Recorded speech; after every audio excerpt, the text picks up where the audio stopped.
Welcome back to another episode of Shake the Room podcast. It's your boy FlyRecruiterKeem, and I got my co-host with me, the Hood Motivator. What's up, baby? Hey, what's the deal, man? It's been a minute, bro. We back here though. Hey, so what's good, my boy? We back here, baby. What's up? Hey, look, you looking fresh, my boy. Oh, you like this? You know what I'm saying? Hey, listen, check it out, man. I want to tell y'all real quick. Don't want to take over the show. Hey, Fashion Nova, y'all keep blessing me. Fashion Nova, man. Don't forget to go to Fashion Nova, man. My whole drip is from Fashion Nova, even the shades. So what's up, Fashion Nova? Can I get that? Yeah, my boy starched up. You know what I'm saying? You know what I'm saying? My boy starched up. Starsky and Hutch. Hey, look, so like I said, Shake the Room podcast, man. We highlight the real ones and we give them their flowers. And today we have an amazing guest. This brother right here. On fire. What? On fire. On magazines, everything, podcast, everything. My man, Fly. Come on, dude. FRG. We're gonna get in that. We're gonna get in that. Yes, hey, yes. We have Mr. Terrence. Come on, Porter. Clap it up, baby. Clap it up. Yes, coming through. Listen, appreciate you, baby. Thank you. More flowers, more. Yeah, what's the deal? Yes, sir. I feel underdressed. You good. You good. Yeah. You're good. You're good, man. How you doing, bro? I'm good. Listen, I made it to Shake the Room. Hey, you here? Listen, it's time, baby. It's time to shake the room, Definitely an honor, a pleasure. I've been watching both of you gentlemen. And to be here now, man, it's a blessing. Okay. It's a blessing. We Absolutely. Appreciate you coming out. No doubt. Appreciate you having me. Yes, and let's get into it. So a lot of people who do not know who you are, let's give them a little quick background story on you. All right, so, Terrence Porter, Yes, Mr. IBIM, Mr. Yeah. I Believe in Me, Yeah. Mr. If you came across my page, then you need to hear this today. That's fire. Man, it's been a journey, man. Kid from Northeast DC, grew up in that time when things was kind of rough, man. Made it through that in life. Had the blessing and the pleasure of marrying a magnificent, beautiful woman. Talk about it. You know what I'm saying? That took my life on a whole different spiral. My wife is in the Air Force. Come on, baby. Yeah, Okay. yeah. So, she's very accomplished, doing her thing. I say all that to say, when I met my wife and I got married, I didn't read the fine print with this military lifestyle. Oh, yeah. Like, I didn't know what I was signing up for. Yeah. Let's talk about it. So, we got together. We were stationed in Andrews Air Force Base because I'm from the DC area. Long story short, she called me one day and said, "Look, we got to move." And I was like, "What?" Everything I know, I'm about to leave. Yeah. We moved to Texas, and that was the beginning of my journey, man. I've been living in almost 6 different states in the last 10 years. And from a lot of, pain, a lot of ups and downs, a lot of highs and lows, what you see right now was birth. It's a I Believe in Me, and it came from a place of just me really believing in myself. When you got to restart and you got to always go to a new place and you got to fit in and you got to find the right market and a tribe and people, it could take a toll on you. Definitely. But I think God gave me enough resilience and understanding that, you know what, I got a plan for you. Definitely. And it's bigger than what your plan is. That's why I'm right here now and Shake the Room. I love that. That's crazy that you talk about the plan, because we always talk about the plan of action. It's always rules of engagement to what we're doing. Facts. When I saw you and I came across your page, you know what I'm saying? Last year, you know what I'm saying? I said, this guy, he's special. He got something going on. Appreciate it. Usually other speakers are intimidated by other speakers. I'm like, when we reached out to each other, it was like, we got to find an alignment where we can work, right? Right. And we tried, and then Shake the Room bloomed. Yeah. And then all of a sudden you here with Keem and me, and we're grateful for you just coming on. Man, I appreciate it. I appreciate it. I just want to get into, where did you get this tagline from? Because I'm not going to lie to you. I used to watch your videos. I'm like, this is fire. I don't know who he is, but that tagline, it stops you what you're doing, and you got to watch it. So please talk about that. A lot of people think it's some magic bullet or pill. It's really not. It was a lot of trial and error when I first got into this space of social media. Now, I want to be clear. I've been on social media as long as anybody. Okay. But, it was no purpose. Yeah. I wasn't intentional. I wasn't grounded. Right. It was more, a selfie, a workout video. You may see a sprinkle of the family. But if you were following me, you wasn't following me for a true purpose. Right. And then I went through a real dark space in my life, and from that space kind of birthed what you're seeing now. But when I was trying to find it, I was really just trying to get what I needed to get out of me out. Right. But I wanted to be able to make sure people heard it. Right. And one day I was just like, if you came across my page, then you need to hear this today. And I said it to myself. Right. and then I just said it on camera. Right. And it went from, if you came across my page, that you need to hear this today, 3 things you need to hear today. And I will give you 3 things. Yeah. And that was every day. And then one day, I was like, look, I ain't got 3 things for you. But you need to hear this. I ran out. Right. I ran out of 3. And I just kept going. And next thing I know, a buddy of mine, true story, can't make this up, he sent me a mock-up T-shirt that said, if you came across my page, and on the back, do you need to hear this today? He said, this needs to be your shirt. This needs to be your shirt. Yeah. And I couldn't see the vision there. I'm not even going to lie. Yeah. I was like, I'm just starting this thing. And he was like, this is it. This is it. Yeah. And now everywhere I go, I'm in the gas station, I'm at Target, I'm at the airport. Yeah. Man, if I came across your page, I got people saying it. Sometimes they say it right, sometimes they say it wrong. But that's really how that was birthed, bro. Man, that's so fun. That's it right there. Yeah. I love it. Yeah. That tagline is so dope. You had me like thinking of one. I'm like, damn, I need a tagline. Yo, I need to get a pack. I'm really BS. Yeah, you need to. For sure. So you say you were born and raised in the DC area, right? So I'm from the Bronx, New York. No doubt. Long Beach. Yeah. You know, we close. We California. close. Cali. Got Cali in the building. Yeah. So Long Beach to be exact. Yeah. That's right. Yeah. how did that shape who you are today? Oh, Because I already know growing up in the inner cities and how did that mold me, but I want to know how did that mold you? growing up in DC, man, one is special because we really are Chocolate City. Yeah. I know Atlanta, and I get all of that. Don't get me wrong. Atlanta's amazing. You know, they got different hubs when it comes to us as with our presence and our prominence. Right. But DC has always been known to be Chocolate City. So I grew up in an era where, you know, the corner store was still black owned. Right. The police officer was black owned. Right. The doctor, my dentist. Right. You gotta think, I'm 50. You know, I'm a 75. I was born in 1975. You're not gonna go past that. Espérate. How old are you? I'm 50. You 50. Your boy just turned 50. I'm 44. Y'all some old heads. Look how it looks. Right. Proof is in the pudding. Let me tell you something, man. It's a blessing when you get a chance to get older and you age right. You aged right, and I'm not throwing no shade to everybody else. The shade. Word, but you know, sometimes that 50, it can wear you out. No, it will. It can wear on you. Yeah. I'm not gonna lie. I hope when I get to 50, I look like it. Oh man, Yes. No, for sure. You gonna be there. That's good. 50, man. 50, bro. So, you know, growing up in that era where, you know, DC was considered a crack capital. Yes. We were the murder capital, crack capital. This is when Reagan was going on TV talking about how bad. Yeah, he was talking to y'all in Los Angeles. Right. Yeah, it was crazy. So, you know, quick story, not to go too far off, but to show you how life parallels. My son is 13 years old right now, right? At 13 is when I did my first hand-to-hand. My son couldn't even fathom or understand what a hand-to-hand. I look at my son right now, this innocence that he has, which he should, because that's what me and my wife provide for him. But growing up in that, my first hand-to-hand was at 13, trying to figure life out.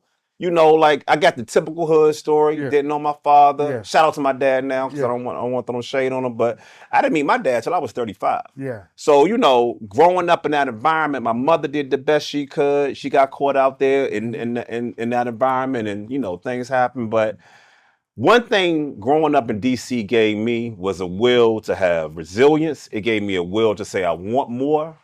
I know there's more out there because we got the federal government. Right. So when you got the federal government that close to you and you got so many people that's in your immediate family that's in that lane, you can say, okay, entrepreneurial, federal government, metro, which is our transit system, there's an out. Yes. You just got to find it. And, you know, it really molded me and it made me understand the power of Black excellence. There you go. Yeah. I've been to DC twice. I remember the first time I went there, I was like, damn, this feel like I'm in Manhattan or something like that. Like, I love DC. I rock with you. It's a beautiful place, man. Yeah, there you go. Yeah. Shout out to Northeast Grooves. Yeah, definitely. DC cool. The bubbling brown sugars. Yeah, man. Mumble sauce, chicken wings. Like, we got our own lingo. Like, my name is Terrence. Terrence. But if you're from DC, my name is Terrence. Yeah, Terrence. Yeah. But you know what's crazy? I'm hearing your dialect right now. You really kind of sound like you from New York. I got family. Okay, all right, so that's where it's at. Yeah, Okay, I got family in Flatbush. I got family in Crown Heights. Shout out to all my family up there. And then, you know, DC and Maryland, even VA, it can really it can mirror. Right. It can mirror a lot, especially a lot of people from New York came down, and you know, you kind of pick up on a couple of things, but yeah, I'm still DC the heart. It's always gonna be. I love that. Yeah. I feel you. Yeah. So you don't think New York is better than DC? No. Oh, okay. No. I still got love for New York though. Jay is my favorite rapper, so you know. Okay. Oh, yeah. Okay. Okay. Shout out to Jay. We'll shout out to Jay-Z. Shout out to Jay, man. But I see that you really into fashion, right? Try to be. That's why I really thought you was from New York. I'm like, okay, he got to be from New York. He got the product. Wait, hold on. You think only people from New York can dress? Facts. I don't know. West Coast, we put it on too. Y'all beef in Harlem and Brooklyn. No, we don't. Chucks. No, we don't. We wear that too. That's just the starter kit.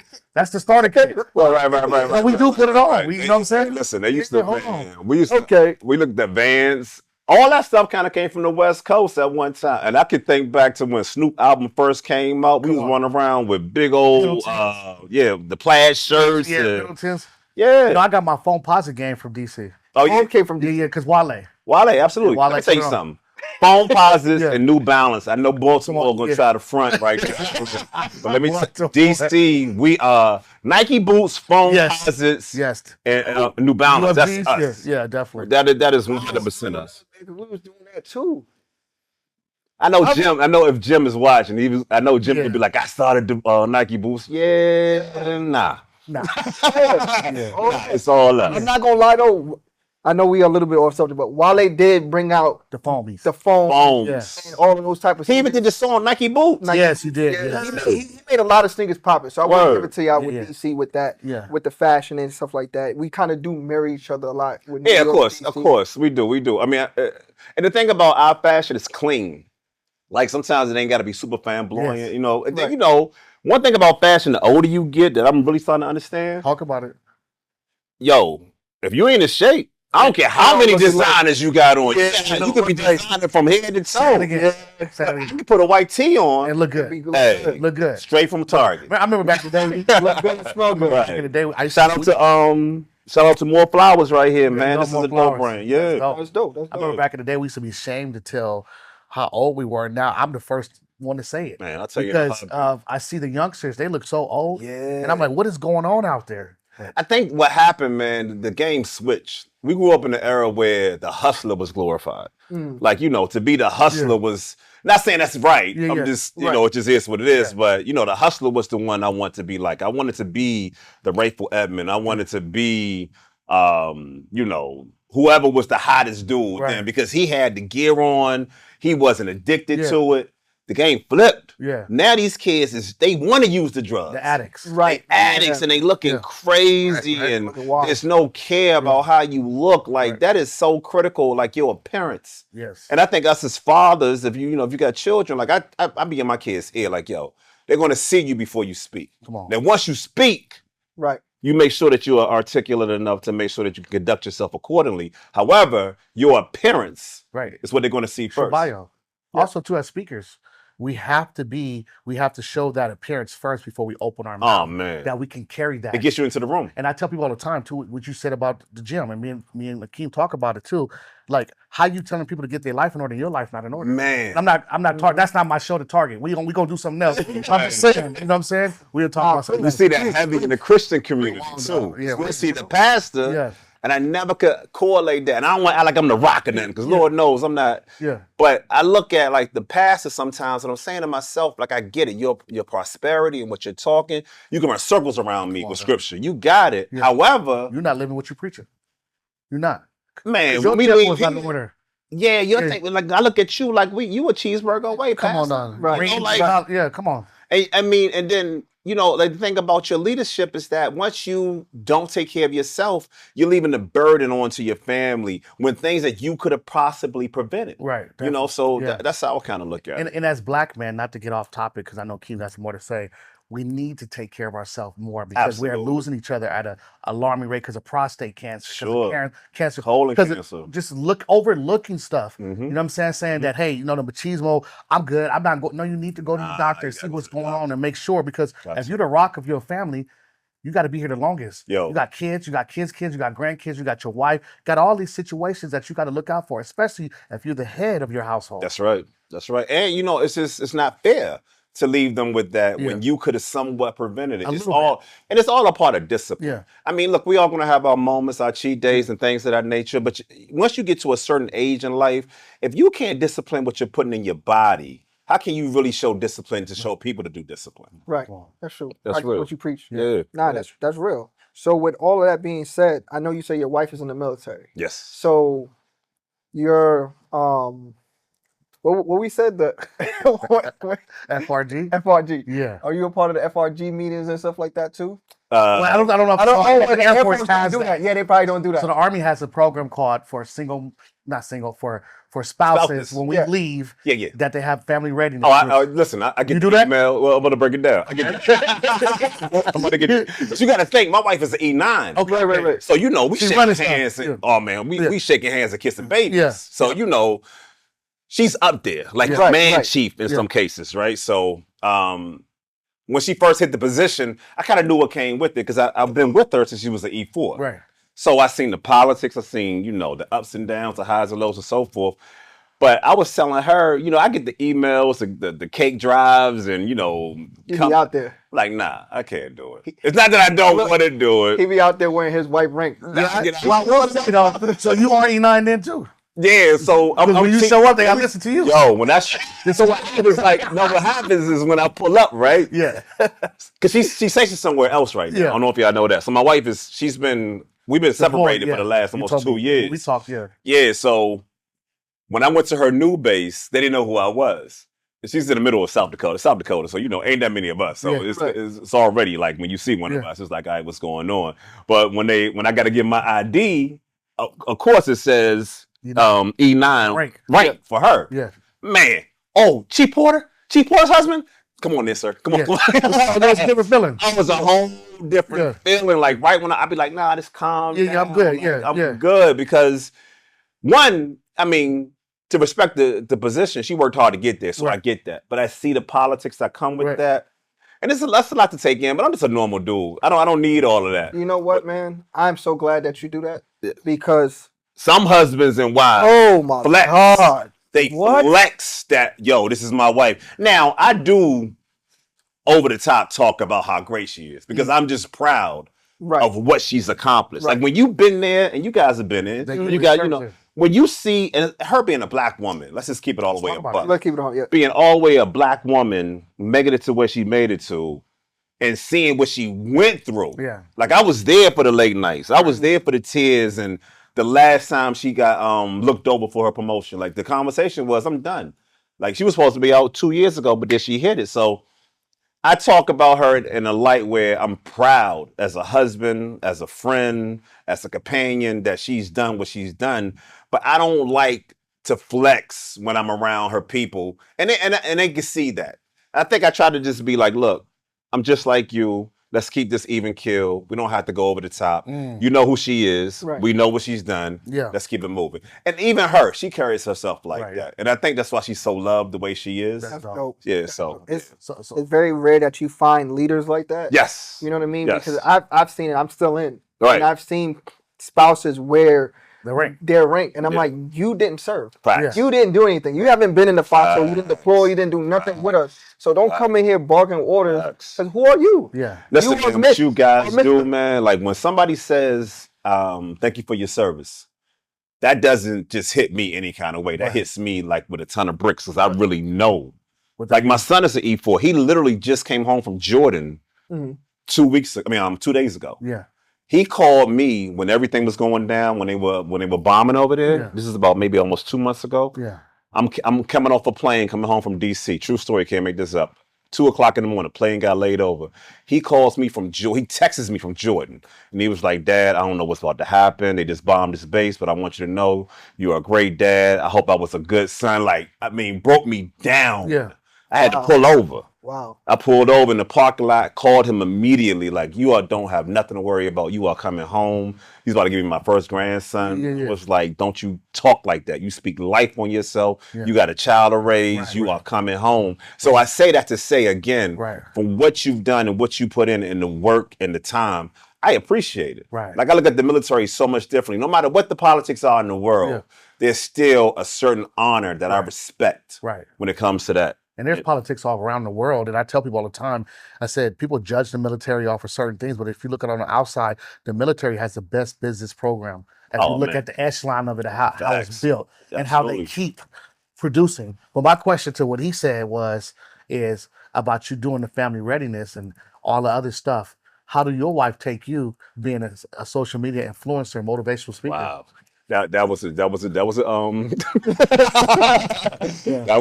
a turn. I think what happened when it took off. I mean, again, I've been on social media as long as anybody, right? But when you got a semi-following or you got people just liking pictures, you can pinpoint that. Yeah. Right. You know, you can say, all right, well, I see that, such and such liked your picture, or, I saw your post today. But when it started taking off, like it was a whole different wave. I remember when I went viral for the first time, I was at work and I shot a video in the parking lot, true story, on a Thursday. And by Friday, it hit like 200,000 views. Yeah. And then by Saturday, it was like 400. Sunday and Saturday, it was like 400,000 views. And I looked to her and I said, look, I don't know what viral is, but I think we're going viral. We are going viral. You know what I'm saying? And the next week, it hit 1 million. There you go. And then next thing from there, it just started really, really happening. And it was it took her back a little bit. I don't think that she was ready for it to a certain degree, but because what happens, and just a quick social media piece, because everybody want to go viral. Everybody want to have this large following. Yeah. You're not ready for that engagement. Yeah. Like, because you got to engage. You can't just post it and leave it. Yes. You got to respond. You got to talk to the people. Yeah. And then one day I opened my DMs up in front of her. That's how you know where we are. Yeah. You know what I'm saying? So I opened my DMs in front of her, and I don't know what people think my DMs are, but they're not. My DMs are full of thank you, thank you, thank you. I was about to take my life today. Yeah. I got one right now. I left my phone over there. Can't make this up. True story, fellas. Listen to me. I woke up to it. I woke up to my messages this morning, and the guy said, "Please check your DMs." So I don't know if it's business. I don't know what it is. I check my DMs, and I'm paraphrasing. I'm 24 years old. I'm about to take my life, but your video today saved me. Can you please talk to me? Because I really think I'm about to take my life today. I had to screenshot it. I'm at the barbershop on everything I love. I had to screenshot it. I kept my composure, but that's heavy. Right. Yeah. That's heavy. So now I don't want to just send him some fluff. Right. I don't want to send him some praying hands God got you. Right. God got everybody at the end of the day. Right. And now I got to kind of really get my thoughts together. Right. And I get a lot of those. Right. And it got to the point I had to disconnect from my DM because it's so heavy. It's really weighing on me. Right.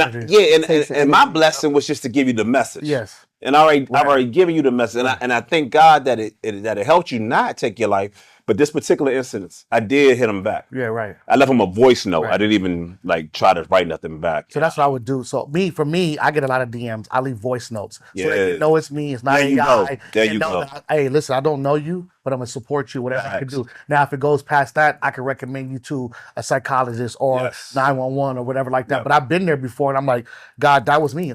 Because I needed help. Yes. But nobody, I got a message that's called, when I needed help, you left me on red. Yep. You know what I'm saying? And then it gives you chills when I really needed it, because there's a lot of people out there crying wolf. A lot of people. I had to learn it the hard way. Yeah, a lot of people don't what you do. Some people got ulterior motives. Yes. Right. And when your heart is pure, they want to take you out of that situation. They try to take you. Then you got females. Yes. Talk about it. There's these chicks being in your DMs, and they be like, "Oh my God, thank you for your message." Yeah.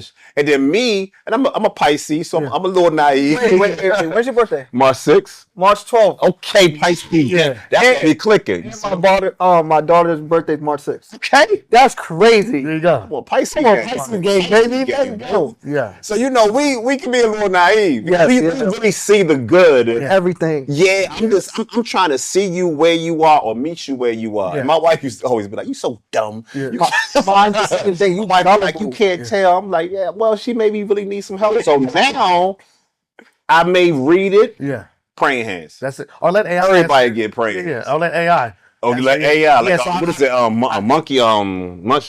I'm about to get the program. I know exactly. No. So Instagram, you can program in what you needed to say. So when it says things, it'll tell you like, hey, this is a life coaching tip. Let me help you with this or whatever. So if it's really serious and they keep talking, because me and my daughter run my social media page. Okay. If I see it and it goes past that or she alerts me, then I will target. But other than that, everybody's going to get AI. Oh man, you're gonna help me with that. I'm gonna help you. Yeah, definitely. I'm gonna get that pop because it stressed you out because you really put enough. I put a lot of energy into what I do. Right, Facts. I'm not doing it for the likes. It's an impact. That's right. So when I do it, I'm an impact. I'm less energetic because I didn't gave you everything I got. Now I open my DM and it's like, help me. And I'm like, what do you need me to do? Right. I didn't help you enough. Right. I need help now. Right. So it's crazy that y'all talking about that because I know exactly what you mean. So being around Jayr, and now like into the space of speaking and healing and trying to uplift people, it zaps your energy, man, because you have to give up a lot of yourself. Man. You have to kind of like separate yourself, pour into them, try to feel what they're feeling. That's right. So you can understand their pain,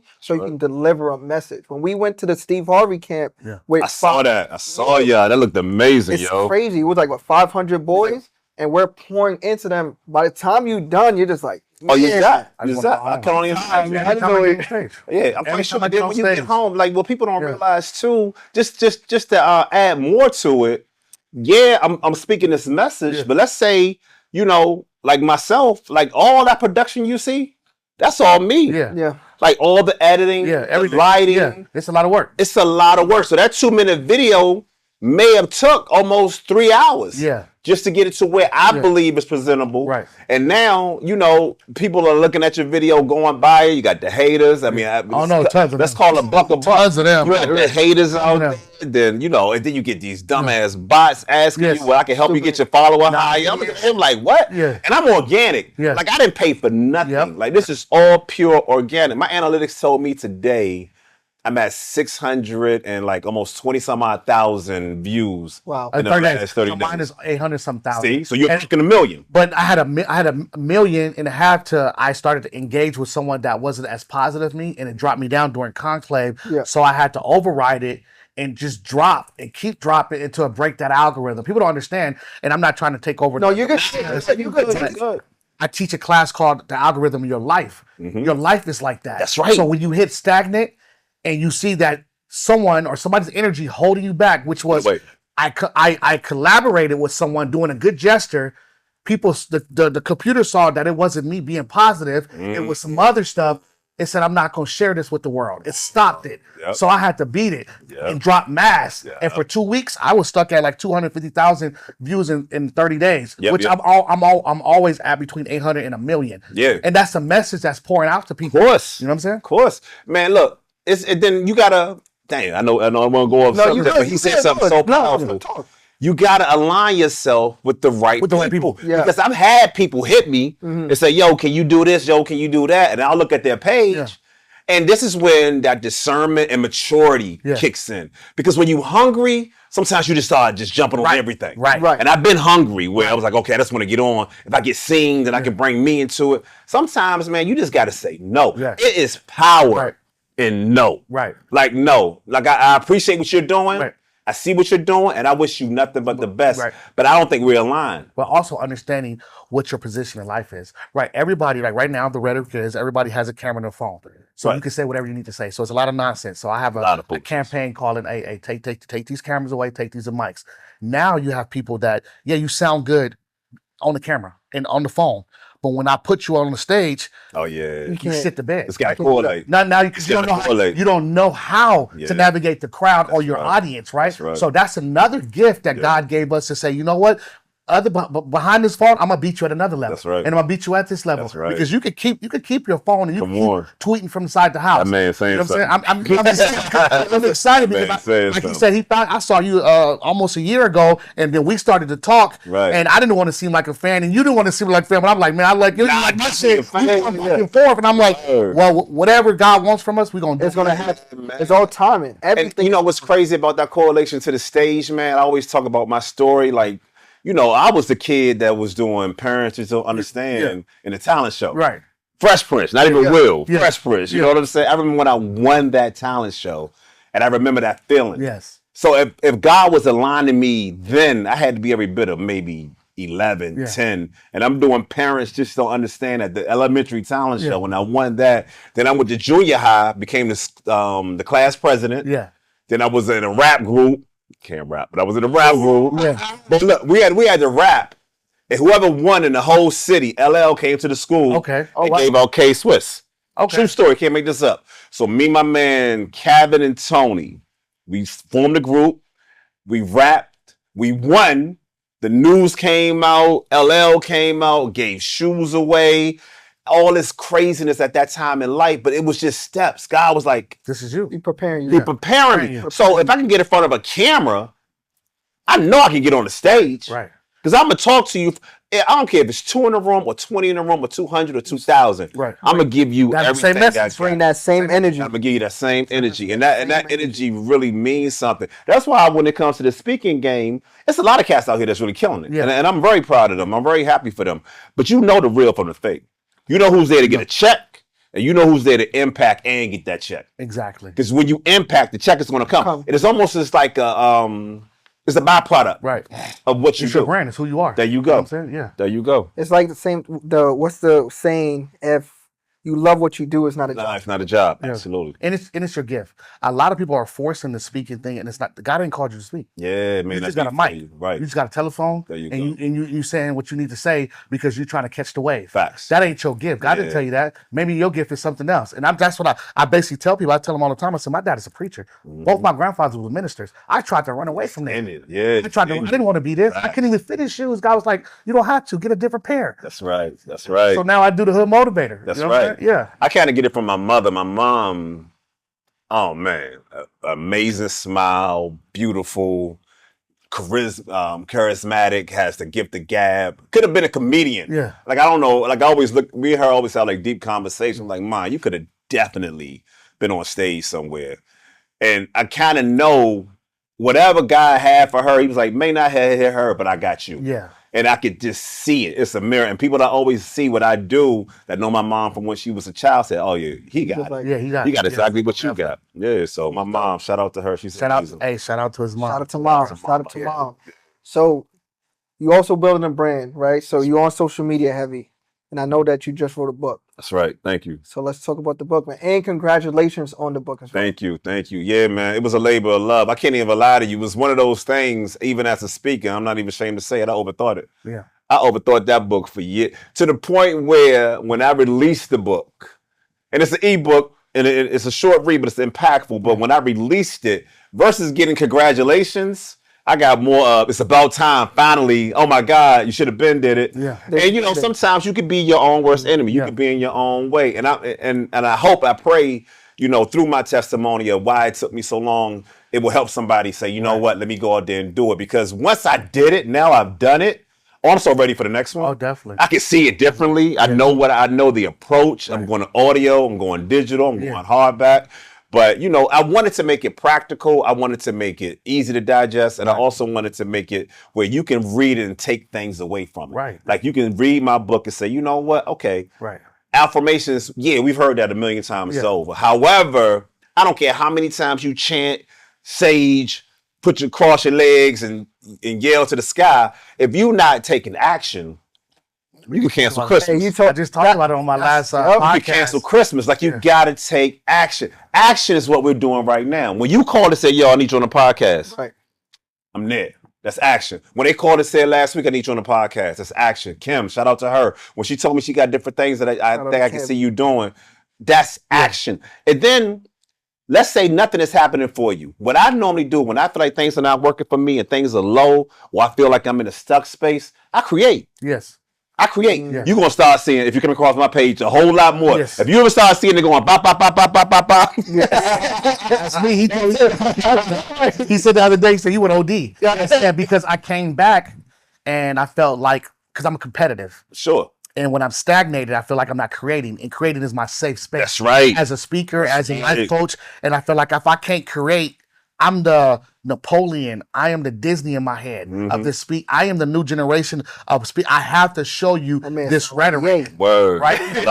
You know, and when I see you, I keep getting inspired because sometimes I see speakers, I get sour taste. I get like I got bitter lemon. I'm like, why'd you say that? Don't do that. That's cringy. I get that. I get that. You know, what I would say is, we talked about prayer, and everybody's big on prayer, and I'm a prayer warrior. That's right. But I said the second step is action. We want to be millionaires. We want to get rich, and we praying God to get out of this financial situation. But you didn't get off your couch yet. Yeah. And I don't, you know me, I get turned up. Yeah. And I don't want to, because it's like, at the end of the day, if you don't action it, push the action button, ain't nothing gonna work for you. Let me tell you something, man. Full transparency, man. I'm in the storm now. I'm gonna keep it all the way up. Yeah.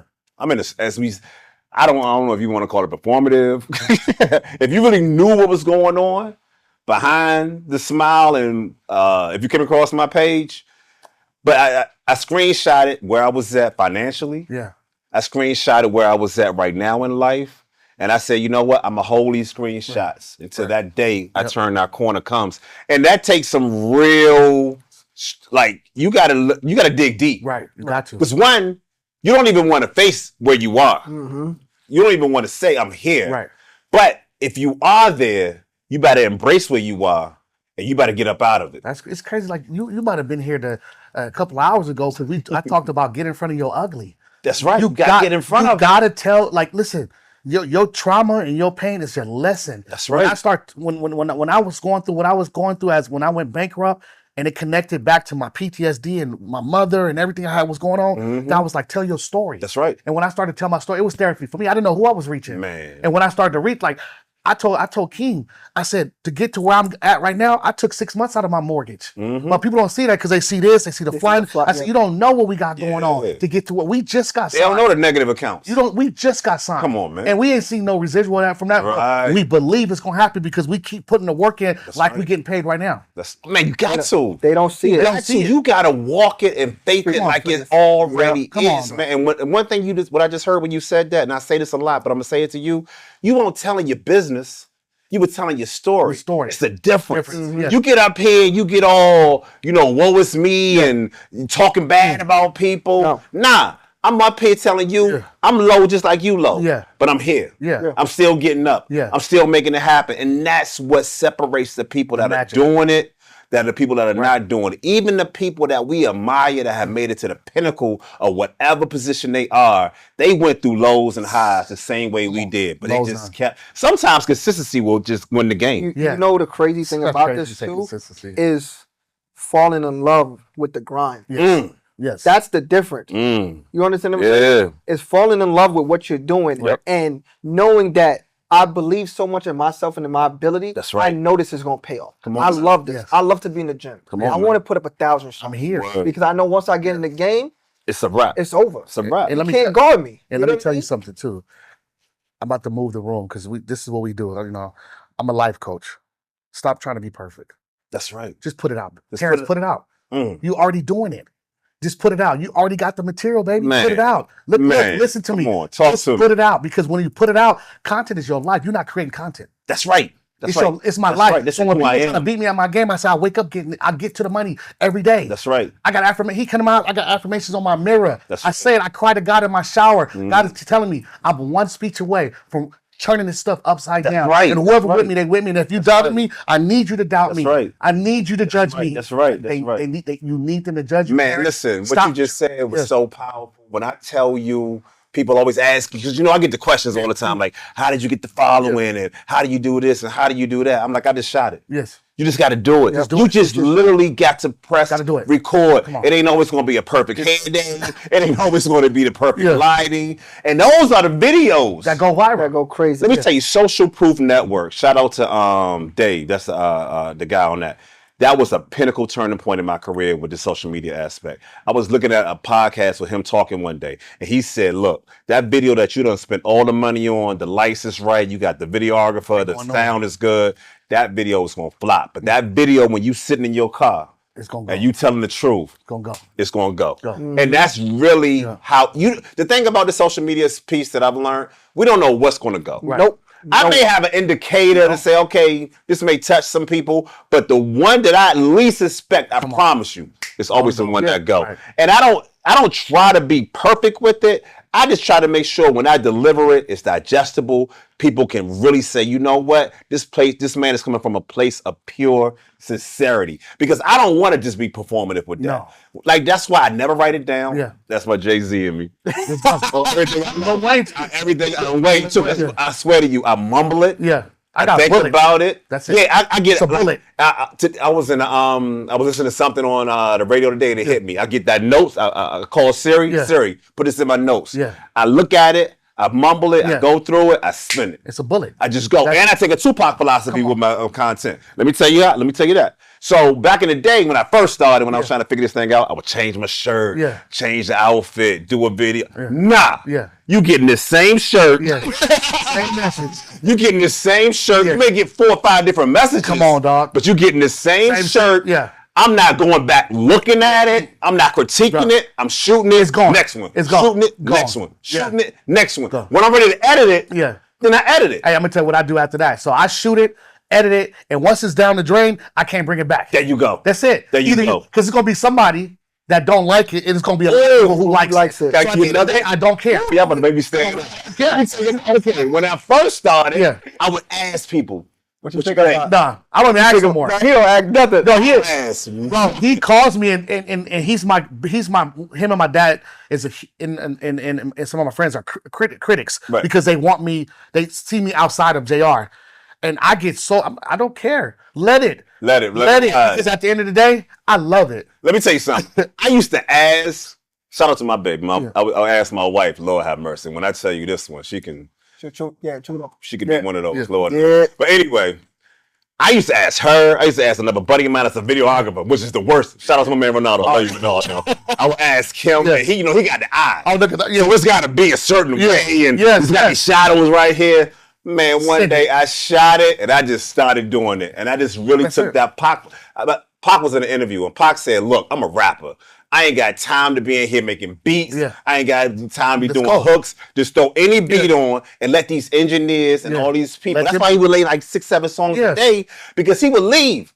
Y'all come up with the beats. Y'all do it. Y'all do that. And I said, you know what?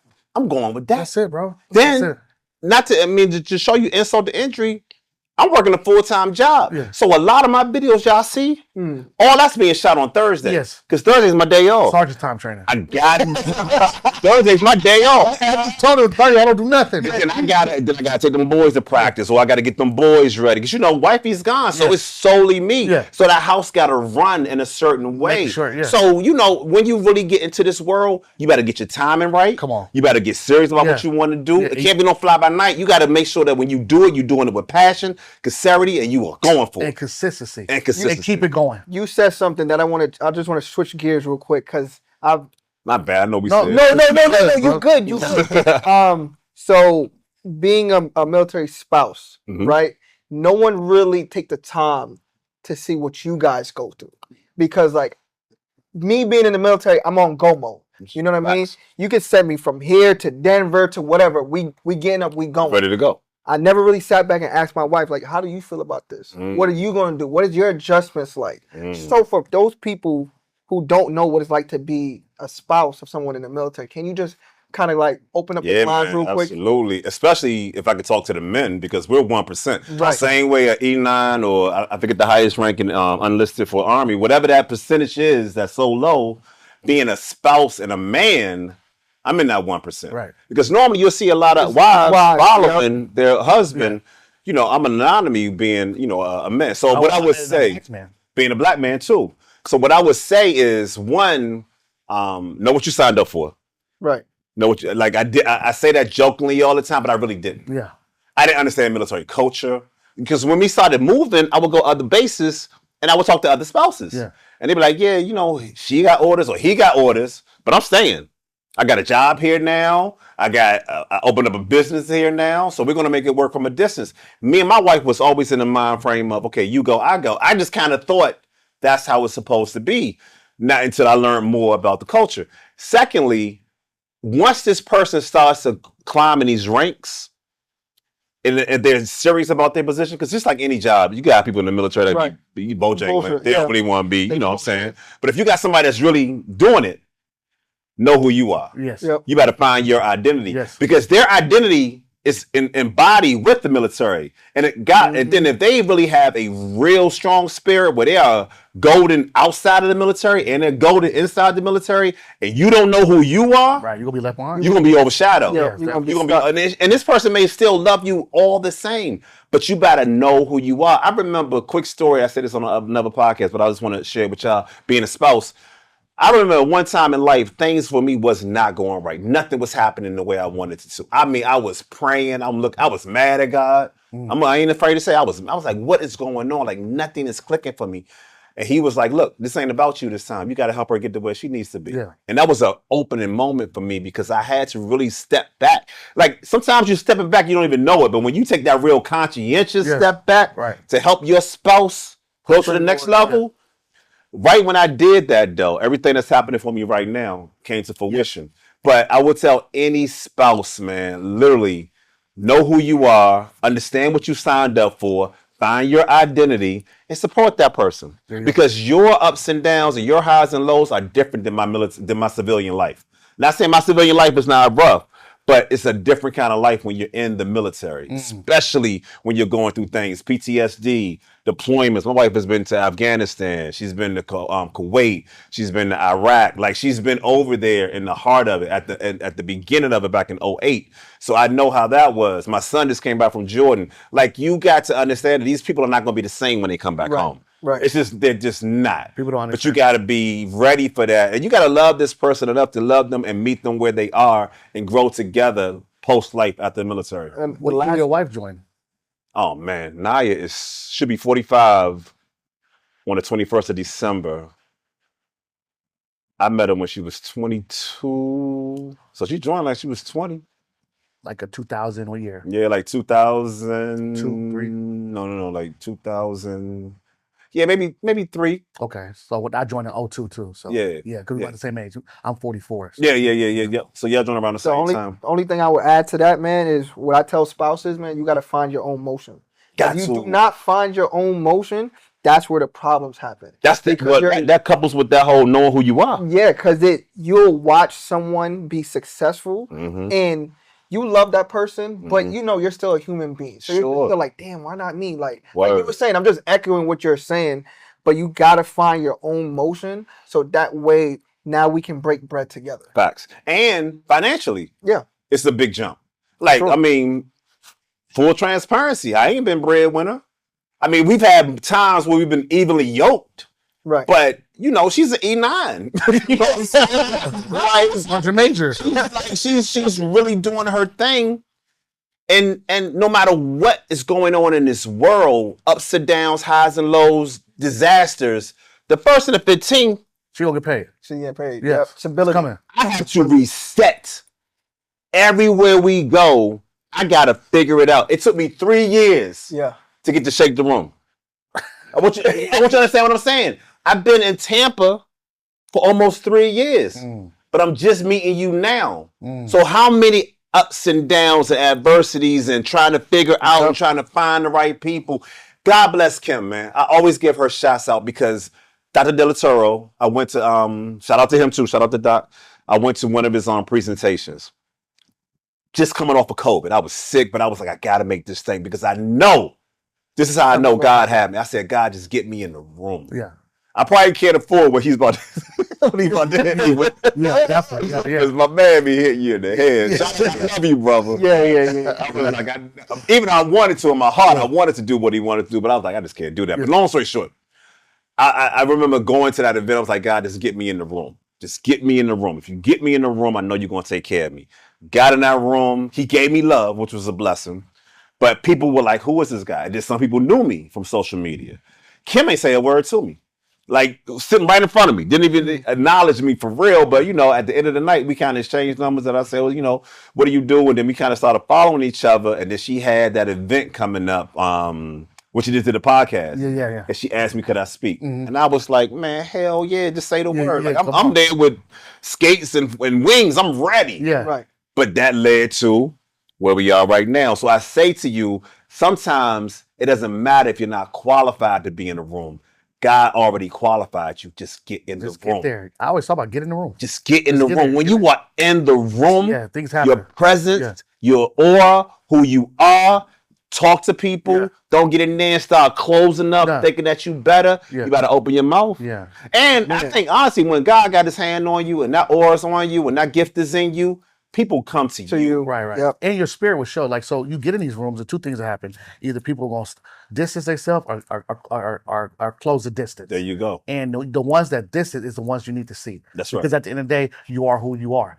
So your light, not your little light, your light scared them off. That's right. And it's supposed to, because I'm really what I am. I practice what I preach. That's right. And I'm putting everybody on notice. That's right. And I'm alert. Yeah, I'm here. So you better get to work. That's right. Yeah. Man, that's right. I just want to say, man, in closing, bro, this has been a great episode, man. Absolutely. It's amazing. Man, I appreciate it. And I just want to thank you for coming out here. And I want to give you your flowers, bro. I want to say you dope, bro. Like, thank you, bro. Hey, thank you.